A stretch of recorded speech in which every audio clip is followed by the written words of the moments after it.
Headlines 24 खबरों की हकीकत में आपका स्वागत है। मैं हूं शहाना खान। किसान आंदोलन को 53 दिन हो चुके हैं। इस आंदोलन में महिलाएं भी मर्दों के कदम से कदम और कंधे से कंधा मिलाकर आंदोलन का हिस्सा बनी हुई हैं। महिलावादी कार्यकर्ता लंबे समय से कहते आए हैं कि दुनिया भर में सामाजिक और पर्यावरण व जलवायु संबंधी इंसाफ की लड़ाई महिलाएं ही लड़ेंगी। दिल्ली चलो आंदोलन में महिलाओं की मौजूदगी इस बात का प्रतीक है, लेकिन ये लड़ाई बेहद मुश्किल और दर्द भरी रहने वाली है। इसकी वजह यह है कि हमारे समाज में मर्दवादी सोच की जड़ें बेहद गहरी हैं। अक्सर लोगों की सोच ये मानती ही नहीं है कि महिलाओं की अपनी भी कोई हस्ती है। किसान आंदोलन में मौजूद महिलाओं को लेकर आ रहे बयान और टिप्पणियां इसी बात का सबूत हैं। मंगलवार को एक सुनवाई के दौरान सुप्रीम कोर्ट ने सरकार के 3 विवादास्पद कृषि कानूनों को लागू करने पर रोक लगा दी। मगर कृषि कानूनों से जुड़े मामलों की सुनवाई के दौरान भारत के मुख्य न्यायाधीश शरद अरविंद बोबडे ने कहा कि उन्हें ये जानकर अच्छा लगा कि बुजुर्ग, महिलाएं और बच्चे इस विरोध प्रदर्शन में शामिल नहीं होंगे। इससे पहले 11 जनवरी को सुप्रीम कोर्ट ने कहा था कि वो ये आदेश जारी नहीं करेगा कि नागरिकों को विरोध प्रदर्शन नहीं करना चाहिए। हालांकि चीफ जस्टिस बोबडे ने तब भी सवाल किया था कि इस विरोध प्रदर्शन में महिलाओं और बुजुर्गों को क्यों शामिल किया गया है। जस्टिस बोबडे ने वरिष्ठ वकील एस फुल्का ने कहा कि वो आंदोलन में शामिल महिलाओं और बुजुर्गों को प्रदर्शन स्थल से घर वापस जाने के लिए राजी करें।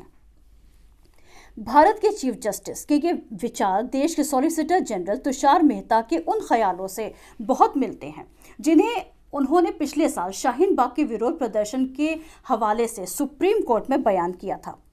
तब तुषार मेहता ने कहा था कि प्रदर्शनकारियों ने अपने आंदोलन में महिलाओं और बच्चों को सुरक्षा कवच बनाया हुआ है। लेकिन इन बातों से जो बड़ा सवाल पैदा होता है वो चिंतित करने वाला है। सवाल यह है कि आखिर देश के नागरिकों में किन किन की गिनती होती है। अगर विरोध प्रदर्शनों में महिलाओं को भी रखा जा रहा है तो क्या जज साहिबान ये सोचते हैं कि महिलाओं की कोई हस्ती नहीं है? किसान आंदोलन में शामिल महिलाएं सवाल उठाती हैं कि क्या उन्हें अपनी मर्जी से कुछ भी करने का हक नहीं है।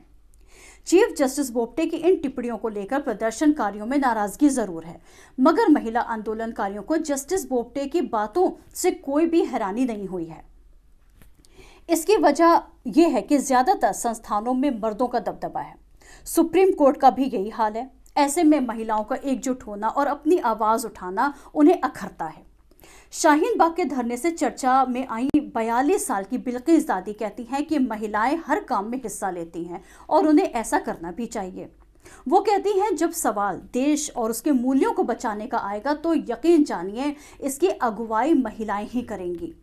हम उनके साथ हैं। इसका ताल्लुक न उम्र से है और ना ही इस बात से कि वहाँ वो लोग औरत हैं या मर्द। हम सब बराबर हैं। किसान आंदोलन में शामिल महिलाएं कहती हैं कि चीफ जस्टिस के बयान से महिलाओं को लेकर उनकी सोच का बचकानापन झलकता है।